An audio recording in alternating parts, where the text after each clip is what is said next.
Hello दोस्तों, स्वागत है आप सबका दिशा विद अंजलि में। महात्मा गांधी जी के विषय में आप सब जानते होंगे, आप सब ने उनके विषय में बहुत पढ़ा होगा, सुना होगा। लेकिन आज हम बात करेंगे कस्तूरबा गांधी जी की। गांधी जी के साथ हमेशा कदम से कदम मिलाकर चलने वाली यह स्त्री आखिर कौन थी? 1869 को काठियावाड़ के पोरबंदर नगर में कस्तूरबा जी का बहुत ही साधारण परिवार में जन्म हुआ। पिता गोकुलदास मकंजी एक छोटे से व्यापारी थे। उस समय महिलाओं को शिक्षा का अवसर नहीं मिलता था, इसी वजह से कस्तूरबा जी पढ़ी लिखी नहीं थी। उस समय विवाह कर देना ही सभी घरों में जैसे परम ध्येय था, परम लक्ष्य था। मात्र 7 साल की उम्र में कस्तूरबा जी की सगाई होती है महात्मा गांधी जी से और 13 वर्ष की आयु में उनसे विवाह हो जाता है। गांधी जी इनसे 6 माह छोटे थे,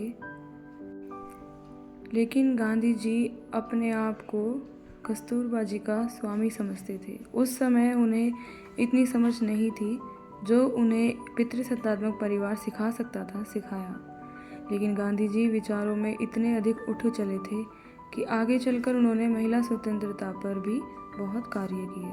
अब हम एक कहानी के माध्यम से जानेंगे कस्तूरबा जी के जीवन से संबंधित कुछ विशेष तथ्य। तो कहानी कुछ इस प्रकार शुरू होती है। उस दिन सरोजनी जी बहुत सारी तस्वीरें लेकर आई थी। पुम्पोशिल गांव में सरोजनी जी को सभी जानते थे। वे एक अच्छी समाज सेविका हैं। उनके पिताजी, मामा सभी आज़ादी की लड़ाई में भाग लेकर जेल की सज़ा भुगत चुके हैं। उस ज़माने में कई राष्ट्रीय नेता चेन्नई आया करते थे। उनके साथ ली गई तस्वीरें सरोजनी अपने साथ ले आई थी। अम्मा, इस तस्वीर में कौन है? एक तस्वीर दिखाकर अलमेलू ने पूछा तो गौर से उस तस्वीर को देखकर सरोजनी बोली, कस्तूरबा जी की बचपन की तस्वीर है। उन तस्वीरों में कस्तूरबा जी और गांधी जी दोनों एक साथ खड़े थे। मात्र 13 वर्ष की उम्र में कस्तूरबा जी का विवाह हुआ था। गांधी जी की भी लगभग उतनी ही उम्र थी, बस कस्तूरबा जी कुछ माह बड़ी थी। उस समय गांधी जी विवाह नहीं करना चाहते थे क्योंकि वह गृहस्थ जीवन के बारे में कुछ भी नहीं समझते थे। कस्तूरबा जी अपनी मर्जी से रहती थी। गांधी जी ने अपने जीवन के अनुभवों को प्रयोग के रूप में लिया। यह सत्य परीक्षा थी। लेकिन गांधी जी काफ़ी शिक्षित थे, इसलिए उन्होंने कुछ जीवनचर्या के रूपों को बदल दिया। कस्तूरबा जी ने उन रूपों को अपना लिया। उसमें कई मुश्किलें थी, किंतु उन्होंने सामंजस्य बिठाकर अपने रिश्ते को बचाए रखा। सत्य की परीक्षा में उन्होंने हमेशा गांधी जी का साथ दिया। जब गांधी जी ने ब्रह्मचर्य व्रत लिया था, उस समय उन दोनों की उम्र केवल 32 वर्ष थी। लेकिन उन्हें अब और बच्चे नहीं चाहिए थे, ना ही इंद्रिय सुख की कोई इच्छा रह गई थी। इस निर्णय में कुछ कठिनाइयाँ आई, लेकिन कस्तूरबा जी ने हमेशा गांधी जी का हर कार्य में साथ दिया। दक्षिण अफ्रीका में सत्याग्रह जोरों पर था, किंतु उससे पहले त्याग का अर्थ जानना जरूरी था। दक्षिण अफ्रीका में अंग्रेज़ों के घर साफ सुथरे होते थे। भारतीयों की तरह वे छुआछूत और रीति रिवाजों को नहीं मानते थे। इसके विपरीत भारतीय केवल आचार विचार, रीति रिवाज को बड़ा मानते थे। एक बार पहना हुआ वस्त्र दूसरे दिन नहीं पहनते थे। अशुद्ध जगह को गोबर के पानी से लीपना होता था। किसी अछूत के कोई जगह छू लेने से उस जगह को अशुद्ध मानते थे। धुले हुए बर्तन कितने भी साफ क्यों ना हो, हमेशा उन्हें इस्तेमाल करने से पहले एक बार और धोया जाता। अपने घर का कूड़ा बाहर ही फेंकते थे। लेकिन गांधी जी कहते हैं कुछ चीज़ें सिर्फ दिखावे के लिए थी। लोग नालियों में गंदा पानी जमा देते थे। लोग उसमें कूड़ा कचरा फेंक कर सब जगह गंदगी फैलाते। आचार विचार सब नकली हैं। स्वभाव से किसी के अंदर स्वच्छता नहीं है। गांधी जी को यह सब अच्छा नहीं लगता था। कस्तूरबा जी का जीवन बहुत कड़े नियमों और अनुशासन में बीता था, क्योंकि गांधी जी बहुत ही अनुशासन प्रिय व्यक्ति थे। इसलिए गांधी जी की कुछ बातें कभी कभी कस्तूरबा जी को परेशान कर देती थी। फिर भी देर सबेर वह हर बात मानती थी। पैसे कमाने के लिए गांधी जी का मन नहीं लगता था, क्योंकि अफ्रीका में वैसे भी भारतीयों की बड़ी बुरी दशा थी। स्वतंत्रता गांधी जी का लक्ष्य बन जाता है। 1901 में ही वह भारत लौटना चाहते थे और अपने देश की सेवा करना चाहते थे। इसीलिए उन्होंने 1901 के बाद भारत में लगातार आना शुरू किया। शहर के हर परिवार ने गांधी परिवार को न्योता दिया, कई उपहार दिए, सोने के गहने, चांदी की चीज़ें, जेवर। लेकिन गांधी जी इन सबको स्वीकार नहीं करना चाहते थे। गांधी जी के घर में इतनी कीमती चीज़ें कभी नहीं आई। स्त्रियों को गहनों की इच्छा नहीं होनी चाहिए, उन्होंने कस्तूरबा जी से कहा। इतने गहने और उपहार भला किस लिए? भारतीय समाज की उन्होंने जो मदद की है उसके बदले यह भेंट एक प्रलोभन है।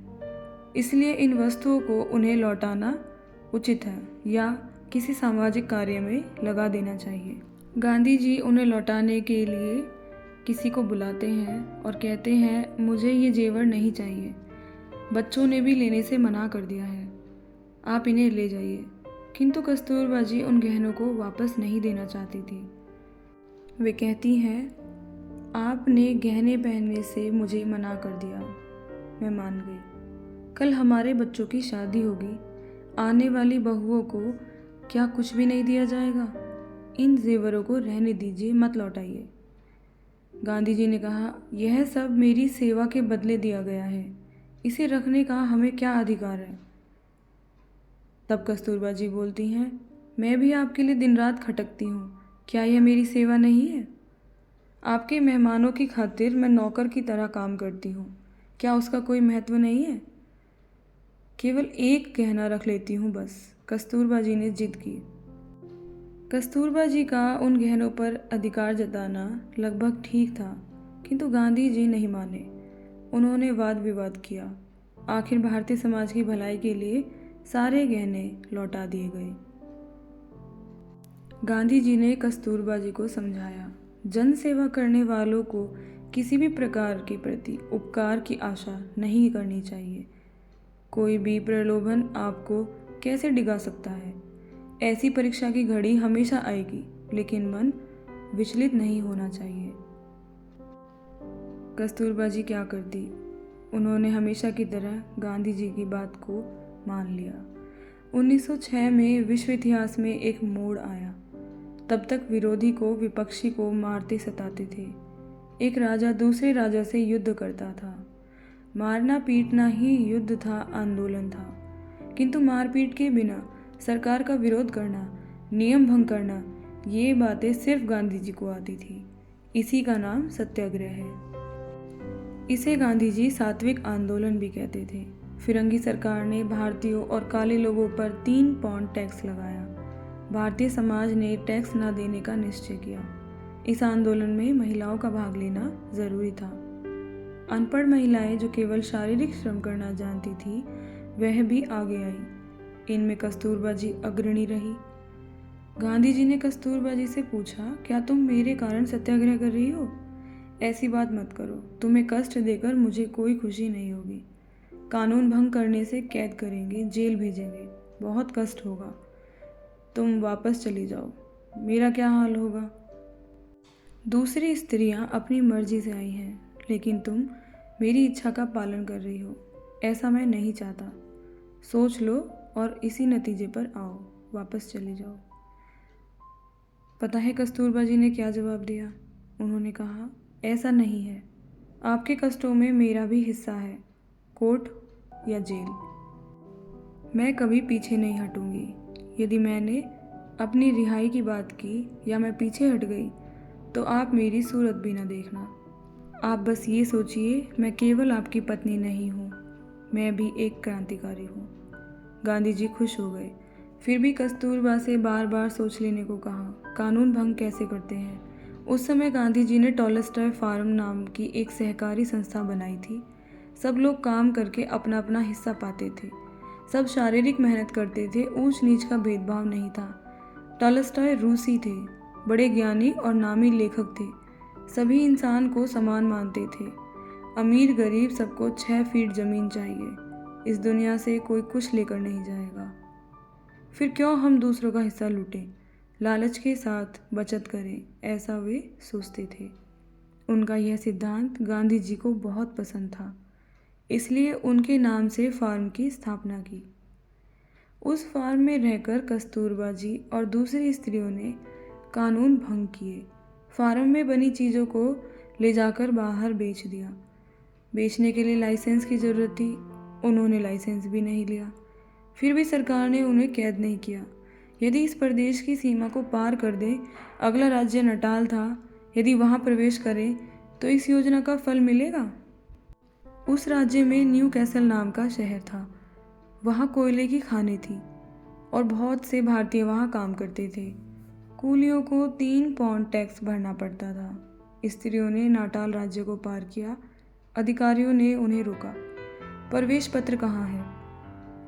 स्त्रियों ने कहा, प्रवेश पत्र तो नहीं है। उन्हें फिर कैद किया गया। कचहरी में मुकदमा चला।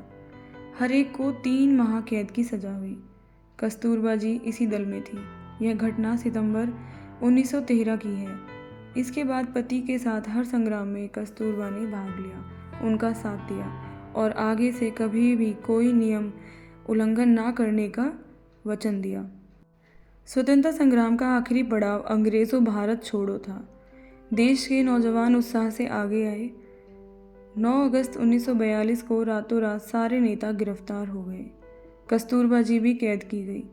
पूना का आगा खां महल कैद खाना था। यही कस्तूरबा जी का अंतिम पड़ाव था।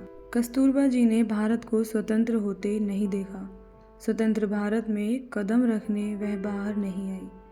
कैद खाना पवित्र स्थान बन गया। 22 फरवरी 1944 को पति की गोद में सिर रखकर उन्होंने प्राण त्याग दिए और वह हमेशा के लिए भारतीयों के दिल में अमर हो गई। वह सरल सात्विक अनपढ़ स्त्री थी, किंतु अहिंसा को अपने जीवन में सांस की तरह माना। गांधी जी के राजनीतिक स्वतंत्रता के लिए वही हथियार बनी रही, इसलिए उनका जीवन एक परीक्षा थी। कस्तूरबा जी ने भारतीय महिलाओं को बहुत कुछ करने का एक मार्ग तैयार किया। गांव की करोड़ों स्त्रियों के लिए वह एक आदर्श थी। मनोबल, अहिंसा के सिद्धांत में विश्वास, स्पष्टता, ईमानदारी, सच्चाई सब साक्षात स्वरूप थी कस्तूरबा जी। गांधी जी को महात्मा बनाने में उनका ही सहयोग था। फिर भी अपने निजी व्यक्तित्व को उन्होंने कभी नहीं छोड़ा। हमारी स्वतंत्रता के लिए अहिंसा का सहारा लेकर लड़ने वाली पहली महिला थी कस्तूरबा जी। इस तरह सरोजनी जी ने कस्तूरबा गांधी जी की कथा कही। तो दोस्तों, आप सब समझ गए होंगे कस्तूरबा जी आज़ाद भारत क्यों ना देख सकी, क्योंकि उनकी मृत्यु आज़ादी से पहले ही हो जाती है। यह बेहद दुखद है कि आज़ादी में कस्तूरबा जी ने अपना अमूल्य योगदान दिया, किंतु वह भारत को आज़ाद होते देख न पाई। शायद ईश्वर को यही मंजूर था। आगे की सब कहानी आप लोग जानते ही हैं। 1947 15 अगस्त को हमारा देश आज़ाद हुआ और 1948 में 30 जनवरी को गांधी जी भी हमेशा के लिए कस्तूरबा जी के पास चले जाते हैं। आपको यह कहानी कैसी लगी? आपको तथ्य और कल्पना दोनों एक साथ जोड़कर मैंने सुनाए हैं। कमेंट में ज़रूर बताएं आपको ये सब सुनकर पढ़कर कैसा लगा। मिलते हैं हमारे अगले वीडियो में। तब तक अपना ध्यान रखें, स्वस्थ रहें। आप सबको प्रेम पूर्वक नमस्कार।